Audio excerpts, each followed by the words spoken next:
Magandang hapon po sa inyong lahat. Ngayon po ay January 10, 2026, araw po ng Sabado. Ito po ang resulta ng 2D Lotto at 3D Lotto ngayong 2 p.m. draw. Kung bago ka pa lang sa aking channel, pwede kang mag-like, share, at subscribe para updated kayo sa mga PCSO lottery results araw-araw. Para sa 2D Lotto ngayong 2 p.m. draw, ito po ang mga winning numbers. 4 and 30 in exact order.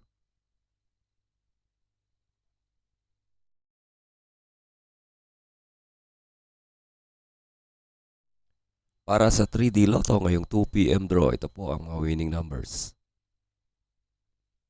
5, 9, and 0 in exact order.